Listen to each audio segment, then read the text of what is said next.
Hello students, जैसा कि आप सभी लोगों को पता है कि आप लोगों को क्लास 12 की फिजिक्स विषय के अंतर्गत चैप्टर नंबर 3 पढ़ाया जा रहा है, जिसका नाम है विद्युत धारा। इस चैप्टर के अंतर्गत आज की इस क्लास में आप सभी लोगों को हम पढ़ाने वाले हैं व्हीटस्टोन ब्रिज या सेतु आप कह सकते हैं। इसको हम सभी लोग यहाँ पर डिटेल से समझने वाले हैं, बहुत ही आसान भाषा में आप सभी को यहाँ पर समझाने वाले हैं।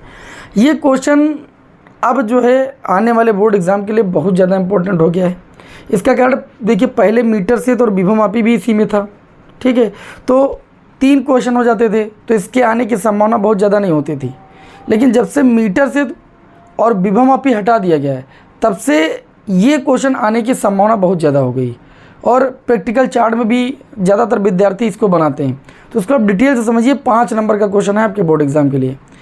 व्हीटस्टोन सेतु क्या होता है, इसके आविष्कारक कौन है, ठीक, इसकी संरचना या रचना क्या होती है, नंबर 3 इसका सिद्धांत क्या होता है, नंबर 4 कार्यविधि क्या होती है, और जो व्हीटस्टोन सेतु के सिद्धांत से हम संतुलन की स्थिति को पढ़ेंगे, ठीक है, उस संतुलन की स्थिति का सूत्र का को व्युत्पत्ति या सूत्र का निगमन भी करना इसी क्लास में हम सभी लोग जानेंगे, है ना।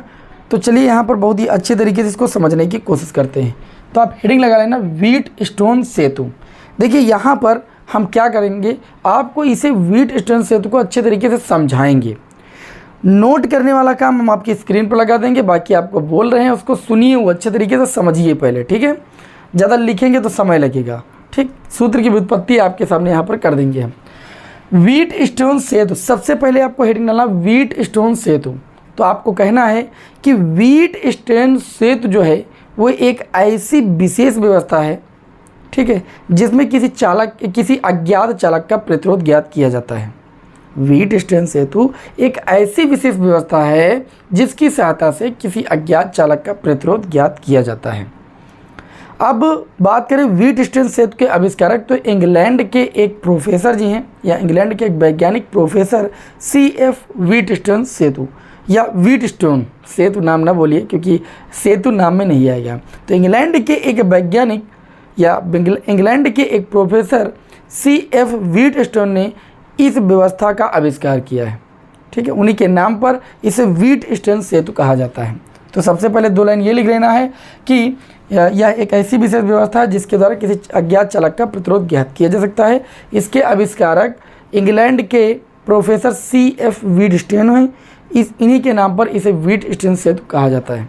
फिर आपको क्या करना है, इसके बाद नेक्स्ट हेडिंग आपको डालना है रचना या संरचना, आप जो भी आप बोल सके, ठीक है। अब संरचना को समझने के लिए संरचना बनानी आनी चाहिए। क्या देखिए इसमें क्या किया गया, 4 प्रतिरोधों को श्रेणी क्रम में पहले जोड़ा गया और श्रेणी क्रम में जोड़ने के बाद एक चतुर्भुज के रूप में मोड़ दिया गया। जैसा कि आप यहाँ पर देख पा रहे हैं, हम 4 प्रतिरोधों को क्या कर रहे हैं, एक चतुर्भुज की भुजाओं के द्वारा निरूपित कर रहे हैं, चतुर्भुज के रूप में मोड़ रहे हैं ये 4 प्रतिरोध। और इस चतुर्भुज को नाम दे दिया A, B, C, D, okay. चतुर्भुज के पहले इस प्रतिरोध को नाम दे दिया P, इसको नाम दे दिया Q, इसको नाम दे दिया R और इसका नाम दे दिया S, ठीक है। तो प्रोफेसर व्हीटस्टोन ने क्या कहा कि अगर हमको इन 4 प्रतिरोधों में से P, Q, R इनको ज्ञात प्रतिरोध बोला जाता है, अगर इन तीनों प्रतिरोधों की वैल्यू पता है तो हम चौथे प्रतिरोध की वैल्यू निकाल सकते हैं। कैसे, इन्होंने देखिए क्या किया, ये जो चतुर्भुज का A सिरा है, यानी चतुर्भुज का जो विकर्ण AC है, इसके A सिरे को हम सेल के धन टर्मिनल से और ऋण सिरे को कुंजी से संयोजित करते हुए, इसको कुंजी K1 बोला जाता है, इसको हम C सिरे से कनेक्ट कर देते हैं, जोड़ देते हैं। धन सिरे से ऐसे धारा जाती है, यहाँ पर धारा जाएगी, यहाँ से I धारा जाएगी, लेकिन इस संधि पर आने के बाद 2 भागों में बट जाएगी। इधर वाले तार में I1 धारा जाएगी, इधर वाले में I2 जाएगी। अब ये I1 ऐसे होते हुए इधर से गुजरती है I1 और इधर होते हुए I से I2 गुजरती है।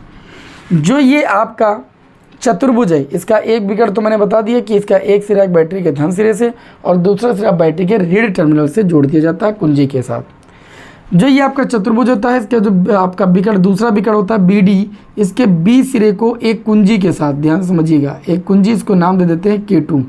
इस कुंजी के साथ एक गैल्वेनोमीटर द्वारा क्या कर दिया जाता है, संयोजित कर देते हैं, ठीक है। गैल्वेनोमीटर धारा के विक्षेप को बताता है। तो बस संरचना और संरचना में यही लिखना, अगर आप इतना समझ गए बस यही संरचना है। आप क्या कहेंगे, इसमें 4 प्रतिरोध लिए गए PQRS, जिनको चतुर्भुज की 4 भुजाओं से निरूपित किया गया। चतुर्भुज के विकर्ण AC है ना, जो चतुर्भुज का विकर्ण आपका एक AC होगा एक BD होगा, तो चतुर्भुज के विकर्ण AC के A सिरे को बैटरी के धन टर्मिनल से और C सिरे को बैटरी के ऋण टर्मिनल के द्वारा कुंजी द्वारा क्या कर दिया जाता है, संयोजित कर दिया जाता है। कुंजी द्वारा ऋण टर्मिनल से संयोजित कर देते हैं, ऋण सिरे से जोड़ देते हैं।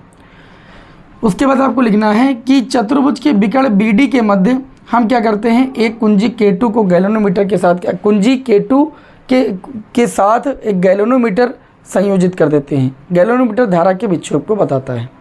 ठीक है, इस तरीके से हम इसकी रचना या संरचना लिख सकते हैं।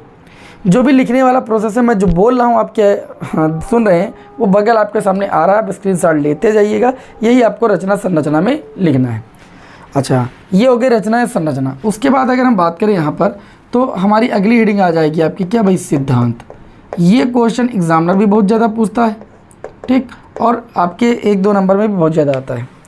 देखिए, अगर हम बात करें व्हीटस्टोन सेतु में, तो व्हीटस्टोन सेतु का समायोजन, या ये समझ लीजिए व्हीटस्टोन सेतु में 4 प्रतिरोध जो PQRS हैं, जिसमें से PQR ज्ञात प्रतिरोध हैं और S जो है अज्ञात प्रतिरोध है। तो इन प्रतिरोधों को इस तरीके से समायोजित किया गया है कि इनके प्रतिरोधों का अनुपात आपस में बराबर होता है। तो जब इनके प्रतिरोधों का अनुपात, संलग्न भुजाओं के प्रतिरोधों का अनुपात आपस में बराबर होता है, तो गैल्वेनोमीटर में कोई धारा विक्षेप देखने को नहीं मिलता है। ठीक है, इनके प्रतिरोधों को इस प्रकार से समायोजित किया गया है कि गैल्वेनोमीटर में कोई विक्षेप ना प्राप्त हो बैटरी से कनेक्ट करने के बाद। और जब गैल्वेनोमीटर में कोई विक्षेप नहीं प्राप्त होता है, अर्थात धारा की स्थिति नहीं पता चलती है कि धारा बह रही कि नहीं बह रही, मतलब धारा शून्य है गैल्वेनोमीटर में, तो इसे कहा जाता है शून्य विक्षेप की स्थिति, अर्थात अविक्षेप की स्थिति या संतुलन की स्थिति के नाम से भी जाना जाता है। और संतुलन की स्थिति में क्या होता है, मैंने क्या कहा कि संतुलन की स्थिति में जो P और Q का रेशियो है, मतलब चतुर्भुज की 2 संलग्न भुजाओं के जो प्रतिरोधों का अनुपात है, वह चतुर्भुज की 2 अन्य संलग्न भुजाओं के प्रतिरोधों के अनुपात के बराबर होता है, जिसे व्हीटस्टोन सेतु के संतुलन की स्थिति भी कहा जाता है। ठीक है, इसे हम क्या कहते हैं, व्हीटस्टोन सेतु के संतुलन की स्थिति, या इसे हम क्या कह सकते हैं भाई, व्हीटस्टोन सेतु का सिद्धांत भी कह सकते हैं। व्हीटस्टोन सेतु के जो संतुलन की स्थिति होती है, यही आपका व्हीटस्टोन सेतु का सिद्धांत होता है। आपको क्या लिखना है, ध्यान से समझिए। रचना आप आसानी के साथ लिख लेंगे कि इसमें 4 प्रतिरोध PQRS होते हैं, जिनमें से PQR ज्ञात प्रतिरोध होता है, S आपका अज्ञात प्रतिरोध होता है। विकर्ण एक AC विकर्ण के मध्य A सिरे को धन टर्मिनल से और विकर्ण AC के C सिरे को कुंजी के द्वारा ऋण टर्मिनल से जोड़ देते हैं। जो चतुर्भुज का दूसरा विकर्ण होता है, उसके B सिरे को एक कुंजी के द्वारा गैल्वेनोमीटर से संयोजित करते हुए D सिरे तक क्या कर देते हैं, जोड़ देते हैं। ये रचना हो गई। सिद्धांत में लिखना आपको ये है कि व्हीटस्टोन सेतु में जो प्रतिरोध होते हैं उनको इस तरीके से समायोजित करते हैं, या प्रतिरोधों का जो रेशियो होता है, संलग्न भुजाओं के प्रतिरोधों का जो अनुपात होता है, अन्य 2 संलग्न भुजाओं के प्रतिरोधों के अनुपात के बराबर होता है। जब ऐसी स्थिति होती है तो गैल्वेनोमीटर में कोई विक्षेप नहीं प्राप्त होता, जिसे शून्य विक्षेप की स्थिति, अविक्षेप की स्थिति या संतुलन की स्थिति कहा जाता है। और यही जो होता है व्हीटस्टोन सेतु का क्या होता है, सिद्धांत होता है। तो आप लिख सकते हैं कि संतुलन की स्थिति में संलग्न भुजाओं के प्रतिरोधों का अनुपात अन्य 2 संलग्न भुजाओं के प्रतिरोधों के अनुपात के बराबर होता है। इसे व्हीटस्टोन सेतु के संतुलन की स्थिति या व्हीटस्टोन सेतु का सिद्धांत कहते हैं। ठीक, फिर आपकी अगली हेडिंग हो जाएगी। देखिए, हमको यहाँ पर पूरा पढ़ाना पड़ेगा। एग्जाम में आपसे कोई 1-2 चीज़ें पूछ ली जाती हैं। क्रियाविधि में क्या लिखना है, अगली हेडिंग डालना है क्रियाविधि। फिर सूत्र का निगमन भी हम लोग यहाँ पर करेंगे। क्रियाविधि में आपको ये चीज़ लिखना है कि जैसे ही हम कुंजी K1 को बंद करते हैं, कुंजी K1 को बंद किए, अब यहाँ से धारा प्रवाहित होना शुरू हो जाती है। कुंजी K1 को बंद करने के बाद सेल से धारा प्रवाहित होना शुरू हो जाती है, और ये धारा चतुर्भुज के बिंदु A पर जैसे ही पहुँचती है, तो बिंदु A पर जाने के बाद ये धारा 2 भागों में डिवाइड हो जाती है, I1 और I2 के रूप में डिवाइड हो जाती है। आपको क्या लिखना है, कुंजी K1 को बंद करने के पश्चात सेल से धारा प्रवाहित होना शुरू हो जाती है। ये धारा बिंदु A पर जाने के बाद 2 भागों में विभक्त हो जाती है। क्लियर हो गई इतनी बात। उसके बाद ये धारा 2 भागों में क्या हो गई, विभक्त हो गई। अब इनके प्रतिरोधों को इस तरीके से समायोजित किया गया है, इन प्रतिरोधों को इस तरीके से रखा गया है कि संलग्न भुजाओं के प्रतिरोधों का अनुपात आपस में क्या रहे, बराबर रहे। और ऐसी स्थिति में इस तरीके से इन प्रतिरोधों को समायोजित किया जाता है कि जैसे ही कुंजी K2 को हम बंद करेंगे तो कुंजी K2 को बंद करने के बाद गैल्वेनोमीटर में कोई विक्षेप की स्थिति नहीं मिलती है, अर्थात शून्य विक्षेप की स्थिति हमें प्राप्त होती है। समझ में ही बात। और जब शून्य विक्षेप की स्थिति प्राप्त होती है तो इस स्थिति में P और Q का रेशियो R और S के रेशियो के बराबर होता है। इस स्थिति की मदद से हम किसी अज्ञात चालक तार का प्रतिरोध ज्ञात कर सकते हैं। तो क्रिया विधि में क्या लिखना है, 2-3 लाइनें आपको लिखना है कि कुंजी K1 को बंद करने के बाद सेल से धारा प्रवाहित होने लगती है। ये धारा बिंदु ए पर जाने के बाद 2 भागों में डिवाइड हो जाती है, I1 और I2 के रूप में डिवाइड हो जाती है। I1 P और R प्रतिरोध में प्रवाहित होती है और I2 Q और S प्रतिरोध में क्या होती है भाई, प्रवाहित होती है। अब आपको लिखना है कि प्रतिरोधों को इस तरीके से समायोजित किया जाता है कि कुंजी K2 को बंद करने के बाद गैल्वेनोमीटर में कोई भी विक्षेप की स्थिति ना प्राप्त हो, जिससे अज्ञात चालक तार का प्रतिरोध ज्ञात कर लिया जाता है। ये आपको क्रिया विधि में लिखना है। अब यहाँ पर हम लिखेंगे संतुलन की स्थिति, जो संतुलन की स्थिति है के सूत्र का हमें क्या करना है, निगमन करना है। सूत्र का निगमन, जो चीज़ मैं बोलता हूँ नोट्स आपको बगल लगा के दे देता हूँ, वही आपको लिखना है कॉपी पर, ठीक है। संतुलन की स्थिति में हम क्या करेंगे, देखिए यहाँ पर बंद पास लेंगे, किरचॉफ के नियम में आपको बताया गया है। एक बंद पास लेंगे A B D A, लिखेंगे बंद पास, बहुत ध्यान से समझिएगा, या इसे लूप भी बोल सकते हैं। A B D A में किरचॉफ के नियम से, किरचॉफ के द्वितीय नियम से, द्वितीय नियम को उल्टता का नियम भी कहते हैं, लूप का नियम भी कहते हैं, है ना, और बंद पास का भी नियम भी कहते हैं। तो द्वितीय नियम क्या कहता है कि किसी बंद पास में बहने वाली धारा और उसके संगत प्रतिरोध जितने भी हैं, धारा और उसके संगत प्रतिरोध के गुणनफलों का बीजगणितीय योग उस पास में कार्य करने वाले समस्त वैद्युत वाहक बलों के बीजगणितीय योग के बराबर होता है।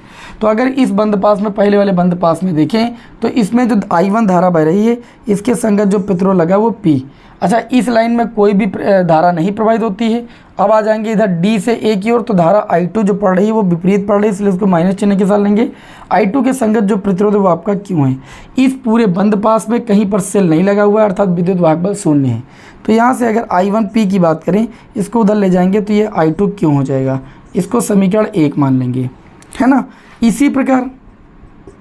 इसी प्रकार एक हमारे पास दूसरा बंद पास मिल रहा है, ये वाला आपको दिखाई पड़ रहा होगा, BCDB बंद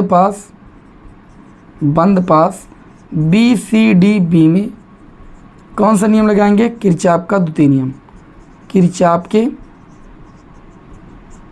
द्वितीय नियम से, किरचॉफ का द्वितीय नियम क्या कहता है, अभी मैंने बताया, जो धारा बह रही है और उसके जो संगत प्रतिरोध है, फिर इधर से इधर आएंगे, फिर इधर जाएंगे तो ये धारा विपरीत पड़ेगी, तो -I2 इसके संगत प्रतिरोध S है, और कोई भी वैद्युत वाहक बल नहीं लगा, सेल नहीं लगा हुआ है द्वितीय बंद पास में, इसलिए विद्युत वाहक बल शून्य। अब I1 R की जो वैल्यू हो जाएगी वो उधर भेजेंगे तो हो जाएगा I2S, इसको हम समीकरण 2 मान लेंगे और समीकरण 1/2 कर देंगे। समीकरण 1/2 कर देंगे। समीकरण 1 है आपका I1P LHS में, और समीकरण 2 में है आपका I1R। समीकरण 1 में है आपका I2Q, है ना, और समीकरण 2 में है आपका I2S। I2 से I2 कैंसिल, I1 से I1 कैंसिल, P/R बराबर Q/S। इस Q को यहाँ ला सकते हो, R को वहाँ ले जा सकते हो, या करके ऐसे भी ले सकते हो, P/Q बराबर R/S। यही वी डिस्टेंस सेतु के संतुलन की स्थिति है। और इन चारों प्रतिरोधों में से 3 प्रतिरोधों के ज्ञात होने पर चौथे अज्ञात प्रतिरोध का मान इस स्थिति के द्वारा ज्ञात किया जा सकता है। अब आपको हम एक चीज़ बताना चाहेंगे कि जो वी डिस्टेंस सेतु है, ठीक है, के सिद्धांत से प्रतिरोध को नापने के 2 उपकरण हैं आपके, एक है मीटर सेतु और एक क्या है आपका वी डिस्टेंस सेतु का सिद्धांत 2 उपकरणों में कौन कौन से 2 उपकरणों में लगता है। तो नंबर 1 पर आप कहेंगे मीटर सेतु, और नंबर 2 आप कहेंगे आपका पोस्ट ऑफिस बॉक्स, जो कि सिलेबस से काफ़ी दिन पहले हटा दिया गया है, पोस्ट ऑफिस बॉक्स। ये वी डिस्टेंस सेतु के सिद्धांत पर कार्य करने वाले 2 उपकरण हैं, ठीक है। एग्जामिनर ज़्यादा ये प्रश्न पूछता है कि वी डिस्टेंस सेतु के सिद्धांत पर कार्य करने वाले 2 उपकरण, तो आपको बताना पोस्ट ऑफिस बॉक्स और क्या बताना है आपको, मीटर सेतु, ठीक है। तो ध्यान रखना है आपको, सबसे पहले हेडिंग डालना है वेजिटेशन से, वो आपको मैंने बता दिया, संरचना, रचना, सिद्धांत, क्रियाविधि, ये सब है ना। अच्छा, आपको नोट्स अगर चाहिए तो नोट्स के लिए आप हमारे व्हाट्सअप चैनल से जुड़ सकते हैं। व्हाट्सअप चैनल का नाम है बालाजी स्टडी मोशन।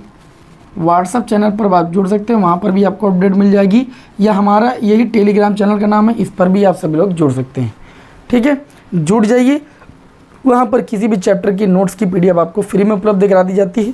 बाकी जो क्लासें होती हैं उनकी अपडेट भी आपको दे दी जाती है। क्लास कैसी लगी हमें कमेंट बॉक्स में ज़रूर बताइए। नेक्स्ट क्लास में आपको मिलते हैं। जय हिंद, वंदे मातरम।